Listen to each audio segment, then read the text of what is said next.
Habermas theory of communicative action में ये बताने का प्रयास करते हैं कि ऑल दो जो पोस्ट मॉडर्निस्ट कहते हैं कि रियलिटी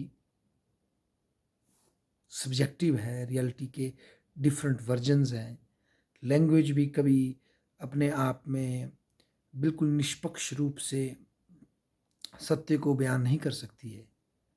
पर हैबरमास कहते हैं कि मानव के अंदर तब भी एक रैशनैलिटी एग्जिस्ट करती है। और अगर दो व्यक्ति या कोई समूह आपस में एक डायलॉग प्रोसेस में इन्वॉल्व होता है जिसमें कि वो एक इंटर सब्जेक्टिव रियलिटी को समझने का प्रयास करता है, ना कि इंस्ट्रूमेंटल और नॉर्मेटिव रियलिटी से फंसता है। इंस्ट्रूमेंटल रेशनैलिटी जो कि पहले से ही कुछ नॉर्म्स तय कर लेती है और फिर उनके हिसाब से गोल प्राप्त करने की कोशिश करती है। जैसे for example man is selfish by nature, तो उसके बाद जो भी आप थ्योरी देंगे वो उसी पे चलनी चाहिए। या नॉर्मेटिव जो कि फिलोसफिकल बातें हाई फिलोसफिकल बैकग्राउंड खड़ा करेंगे और उस फिलोसफी के नॉर्म्स के हिसाब से आपको जज किया जाएगा। उसको छोड़ करके मानवता भी इतनी इनलाइटेंड हो चुकी है, हबरमास कहता है, कि उनको एक दूसरे की इंटर सब्जेक्टिव जो एग्जिस्टेंस है,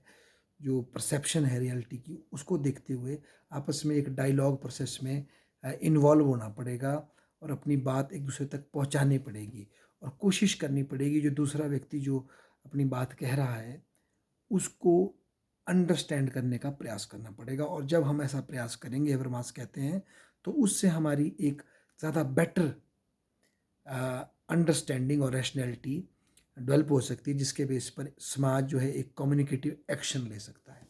ऐसा कहते हैं हमारे जर्गन हेबरमास।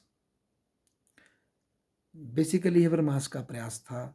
कि जो पोस्ट मॉडर्निज्म का जो ऑनस्लॉट आ रहा था, जो कि रियलिटी को बहुत ही सब्जेक्टिव, डिफ्रैक्चर्ड, टूटा हुआ देखता है, उसके सामने वो एक ऐसी थ्योरी पेश कर सकें जो कि ये स्वीकार करती है कि मानव का एग्जिस्टेंस और नॉलेज और अंडरस्टैंडिंग सच में ही सब्जेक्टिव है, पर उसके बावजूद भी मानवों के बीच में एक रैशनल डायलॉग हो सकता है जो कि नॉन कोर्सिव होगा। हमारे हेबरमास कहते हैं उसमें किसी को फोर्स नहीं किया जाएगा, पर एक दूसरे को अंडरस्टैंड, एक दूसरे की सब्जेक्टिविटी को अंडरस्टैंड करने के लिए और उससे फिर एक रैशनैलिटी को बिल्ड करने का प्रयास किया जाएगा। ऐसा कहते हैं हमारे Jurgen Habermas in his theory of communicative action. Thank you.